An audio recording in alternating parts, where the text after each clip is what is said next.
नमस्ते, भारत राइजिंग में आप सबका वापस से स्वागत है। एंड सो आज we will be talking about two topics जो कि हमारी गवर्नमेंट के इनिशिएटिव को दिखाते हैं, yet at the same point of time हमें ये भी दिखाते हैं that where is the government lacking. So we will be covering two topics. I think सबको इंटरेस्ट आना चाहिए बिकॉज वो हमसे बहुत ज़्यादा कनेक्ट करता है। So the very first thing is like about जो कि अभी यूएई के जो प्रिंस थे, ही landed in India and he was here only for 1.5 hours. Now that's like a very, very, very short, quick yet a very strong and a significant diplomatic trip it was. इसके बहुत सारे ramifications हैं क्योंकि अगर आप इसको global world order में देखिए तो सऊदी अरेबिया, यूएई और मतलब टर्की अपने आप को मानता है इससे, लेकिन these are the two countries जो कि इस्लामिक वर्ल्ड में एक बहुत प्रोमिनेंस होल्ड करते हैं। एंड अभी का क्या सीन ऐसा बन रहा है कि Saudi is kind of aligning more with Pakistan, because इस टाइम पर पे सऊदी और यूएई के बीच में कुछ मतभेद या आप कह सकते हो मनमुटाव चल रहे हैं। So primarily since Saudi is aligning with Pakistan, so definitely UAE के लिए नेचुरल पार्टनर इस पूरे सब कॉन्टिनेंट में अगर बनता है तो वो सिर्फ और सिर्फ ले दे के इंडिया ही बनता है। एंड ये बहुत एक इम्पॉर्टेंट, अगर आप इस चीज़ को देखें, it was definitely it was like not a very very very elaborately planned trip, क्योंकि 1.5 घंटे अगर कोई भी एक हेड ऑफ स्टेट आ रहा है मिलने के लिए आपसे, तो ये कोई बहुत ही ज़्यादा प्लान ट्रिप नहीं है। इसका मतलब ये है डेफिनेटली कि इस ट्रिप को लेकर के कोई बहुत सीरियस डिस्कशंस किए गए हैं एंड इसलिए इतने शॉर्ट नोटिस पे वो प्रिंस यहाँ पर पे आए India. So definitely we have to see कि इस आने वाले ट्रिप के रैमिफिकेशंस क्या हैं। But now let's come to the domestic part of our country. And unfortunately एक ये बहुत बड़ा एक फैक्ट है कि हमारे कंट्री में ना नॉर्मल जो हम कॉमन सिटीजन्स हैं उनकी कोई वैल्यू नहीं है, हमारी लाइफ की कोई वैल्यू नहीं है। आप सड़क पे खड़े हो जाइए, पुलिस वाले होंगे या कुछ भी होंगे, प्राइमरली अगर आप उनको देखेंगे तो वो आपसे बहुत रूडली भी बात कर सकते हैं। नॉट ओनली पुलिस वाले, I am just pointing out as an example. आपको बहुत सारे लोग ऐसे मिलेंगे सरकारी तंत्र में जिनको कोई फ़र्क नहीं पड़ता, क्योंकि आप कोई अधिकारी नहीं है या आप कोई एमएलए एमपी नहीं है, आप कोई ब्यूरोक्रेट नहीं है, आप कोई टेक्नोक्रेट नहीं है, कुछ भी अगर आप ऐसे में नहीं है तो डेफिनेटली आपको उस लेवल की इज्जत नहीं दी जाती है। आपको एक पैसे छापने की एटीएम मशीन की तरह देखा जाता है। अनफॉर्चुनेटली युवराज मेहता भी इसी एक कैलस एटीट्यूड के शिकार बने। मतलब जिनका कुछ लेना देना नहीं था, 27 साल की उम्र में उस इंसान ने अपनी लाइफ इसलिए खो दी क्योंकि वहाँ के लोगों ने ज़रा सी भी अपनी जिम्मेदारी नहीं संभाली थी।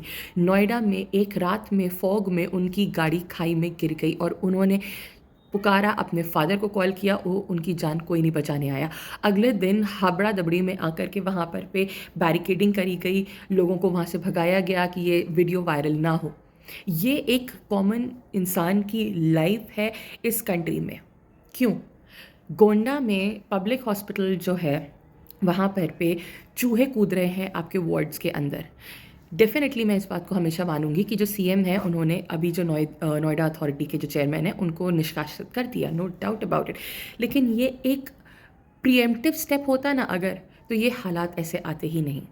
क्यों आपको एक एक्शन लेना? और उसमें मैं ये नहीं बोलूँगी कि यहाँ पर पे ये सीएम की रिस्पॉन्सिबिलिटी है, ये एक पूरी साइकिल, ये एक पूरी चेन बनती है। तो जो उनके ऊपर बैठे थे उन्होंने क्यों कुछ नहीं किया?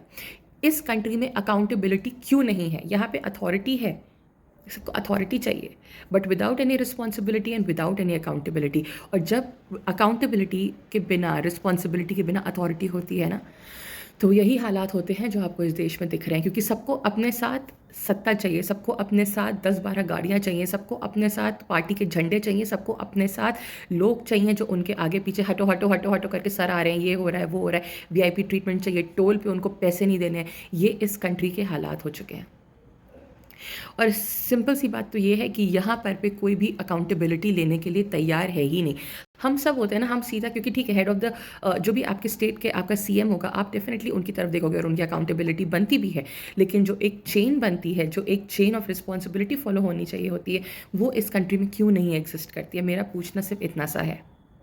अनफॉर्चुनेटली हम सब इस चीज़ को लेकर के इतने यूज टू हो चुके हैं, इतना ज़्यादा हमने हर चीज़ को फॉर ग्रांटेड लेना शुरू कर दिया कि हमें कोई फ़र्क नहीं पड़ता, क्योंकि हमारे घर का बच्चा नहीं गया है। जिस दिन जाएगा उस दिन हाहाकार मच जाएगा, उस दिन रोना पीटना हो जाएगा, लेकिन क्योंकि दूसरे को फ़र्क ही नहीं पड़ता उससे।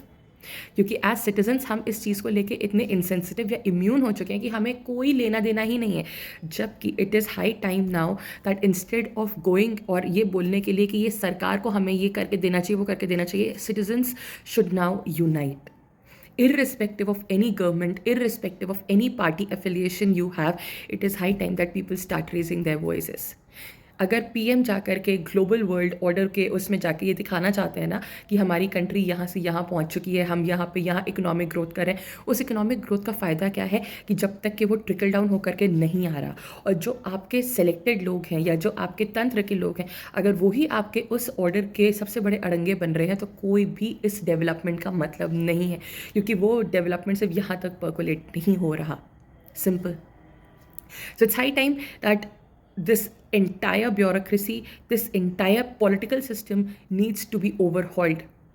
It is not in tandem, it is not gelling with the current world order, with the current needs of the people, and enough is enough. लोगों के अंदर से ये डर खत्म होना चाहिए कि यहाँ पे ये हमारे एमएलए साहब आ रहे हैं, एमएलए साहब आ रहे हैं, एमपी आ रहे हैं, उनकी 10-10 गाड़ियाँ आपको जाती हुई दिख जाएंगी, उनके ऊपर आपको बीजेपी के, कांग्रेस के, डीएमके के, किसी भी पार्टी के झंडे आपको लगे हुए बड़े आराम से दिख जाएंगे.